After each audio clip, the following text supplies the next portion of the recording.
L'auteur du mois s'appelle Gauthier Hirnaud et publie chez Chloé Délices depuis de nombreuses années à la suite de son père qui lui aussi était écrivain.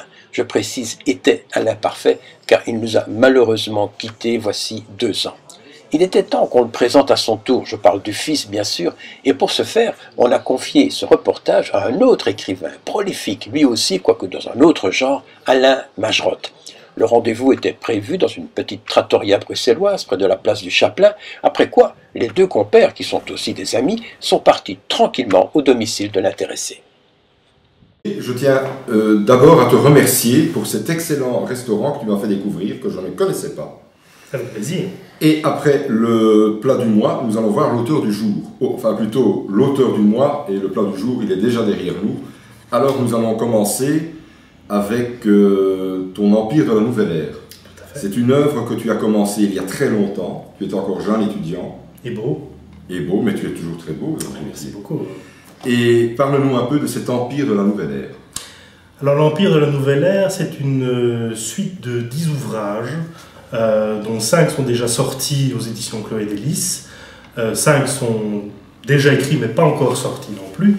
Donc voilà, c'est une uchronie. Est-ce que tu sais ce qu'est une uchronie? Ben, tu peux toujours me l'expliquer. Donc tu le sais. Je le sais, mais explique-le quand même. Donc voilà. C'est bon de rafraîchir la mémoire. C'est toujours bon de rafraîchir la mémoire, effectivement. Donc c'est une uchronie, c'est un événement de notre passé qui a été transformé et qui a fait que notre présent est tel que je l'ai écrit. Le Triangle sous le sable, c'est le début d'un cycle qui est composé de 5 tomes, dont les 3 premiers sont ici, qui peuvent être également lus séparément, sans aucun problème, mais c'est vrai que si on les lit à la suite, on a un fil rouge qui se dégage et que le lecteur potentiel peut suivre. Tu écris énormément. Tu écris quand, pardon? Le jour, la nuit Mais quand je peux surtout, hein, donc quand les contraintes... Mais tu peux souvent, semble-t-il. Je pouvais souvent, je peux un peu moins maintenant. Mais tu as de l'avance. J'ai de l'avance, voilà, c'est un peu comme Mais... certains auteurs de ma connaissance qui en ont plein leur tiroir et qui les sortent de temps en temps. Quand je suis arrivé au restaurant, tout à l'heure, j'ai remarqué que tu pianotais sur ton portable. Oui. Que fais-tu là exactement? C'est un nouveau bouquin, c'est un nouveau roman, effectivement, que je compte terminer un jour, parce qu'il est en chantier depuis 1 an et demi, si pas 2. Et que, bah voilà, donc je corrige pour certes. Donc, moi, je fonctionne comme ça, je fais un premier jet, et puis, bon, soit ça va tout seul, comme la plupart de mes bouquins, je commence au point A, je termine au point Z, soit j'ai plus de mal, et je dois parfois revoir certains chapitres, parce que mon esprit, parfois, essaie de tuer mon intrigue. Donc.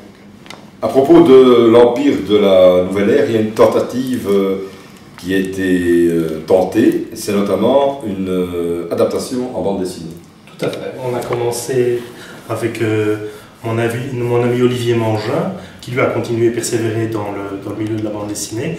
On a mis les 10 premières planches en BD d'un tome qui n'est pas encore sorti aux éditions Chloé Délices et qui s'appelait Les Terres de Babel. Voilà, donc effectivement, on a travaillé beaucoup, on a travaillé pendant 1 an sur le sujet, avec un succès mitigé, c'est-à-dire que ça a été jusqu'au comité de lecture de Delcourt, et ben voilà, ça n'a pas été accepté pour des raisons X et Y. C'est dommage parce qu'on avait mis beaucoup de travail là, dans ce projet, avec beaucoup de recherche de personnages, beaucoup de recherche de décors, de costumes, etc. On vient de parler de bande dessinée, mais je crois que tu as aussi une impressionnante BD-thèque. Quand je vois ça, c'est vraiment impressionnant. Oui, effectivement, je suis amoureux de la bande dessinée et j'en ai effectivement quelques-unes. J'ai commencé ça assez tôt, donc j'en achète de moins en moins, évidemment, la place me manquant. Et c'est la bande dessinée traditionnelle ou bien c'est quelque chose de déjà peut-être un peu plus fouillé, plus moderne aussi? C'est vrai que moi, quand je parle de bande dessinée, je suis un peu avec mes classiques. Là, il y a des classiques, il y a effectivement des classiques comme Gaston, Tintin, Astérix, de fait. Mais il y a également de la bande dessinée un peu moins classique, comme l'Association, des bandes dessinées un peu plus underground, enfin qui deviennent très à la mode maintenant, comme ici par exemple. Puis bon, il y a un peu des blockbusters aussi, hein, tout ce qui est là. Sphare a l'air d'être ton préféré. J'aimais bien, mais... Pourquoi jamais? Parce qu'il ne se renouvelle pas tellement, je trouve. En fait, une bande dessinée peut se lire assez facilement, assez rapidement, même, un peu comme ces mini-romans ou grosses nouvelles que tu as fait publier récemment chez Chloé Délice. C'était effectivement le but. Comme les gens n'ont plus tellement le temps de lire, j'ai créé une petite gamme de bouquins. Il y en a 4 pour le moment, mais il n'y en a qu'un seul qui est sorti. Le deuxième va sortir bientôt. Qui justement peuvent être lus très rapidement. Des bouquins de 70 à 90 pages. Bon, par exemple, prenons celui-ci, Tribu silencieuse. Tu peux nous en dire quelques mots? En quelques mots, oui. Donc le personnage principal apprend qu'il hérite d'un appartement ici à Bruxelles, un très bel appartement. Et puis chez le notaire, il apprend en fait qu'il ne sera propriétaire qu'à la mort des véritables propriétaires. Et les véritables propriétaires, ce sont les 666 nains de jardin qui tapissent et garnissent l'appartement. Donc ce gars, au début, sain d'esprit, il va quand même se poser quelques questions. Et lorsqu'il entendra ces nains parler, il se posera d'autres questions, notamment sur sa santé mentale.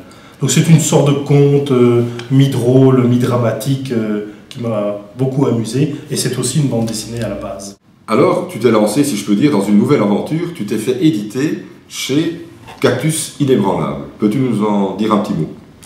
Bien, j'ai eu l'occasion de rencontrer Jean-Philippe Querton, qui est le responsable de Cactus Inébranlable, à l'occasion de tourner la page, il y a déjà 1 an et demi, je pense. Et moi, j'avais déjà lu ce qu'il avait écrit chez Chloé Délice, L'homme à la chimée bleue, etc. Et c'est des bouquins que j'aime beaucoup, parce que je trouve ça très très bien écrit. Et voilà, donc on a sympathisé, et je lui ai envoyé, parce que je savais qu'il se lançait, je lui ai envoyé Malorig. Un mois après, j'ai eu une réponse positive du comité de lecture. Donc le délai était très court, il m'a fort surpris. Et voilà, donc le bouquin a été fait très très rapidement. En 5 mois, je crois qu'on s'est contacté au mois de décembre, et au mois de mai, il était sorti. Oserais-je te dire, ça te change un peu de Chloé Délice? C'est différent, effectivement. Tu peux faire un petit parallèle, peut-être? Disons que Chloé Délice, c'est une maison d'édition avec beaucoup d'auteurs, et Cactus Inébranlable, je crois qu'on est 5 pour le moment. On va être un peu plus nombreux, bien évidemment. Donc il y a des avantages liés à ce peu d'auteurs. Si tu permets, je me souviens d'une interview de Bob Boutique, une interview de Jean-Philippe Querton, qui parlait justement de ce côté volume chez Chloé Délice, qu'il avait l'air un petit peu de titiller, de critiquer. C'est un côté effectivement un peu handicapant.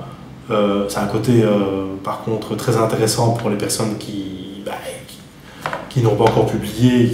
C'est vrai qu'effectivement, mon père me disait toujours que c'était pas la peine d'avoir un bouquin et de l'avoir au fond de son tiroir.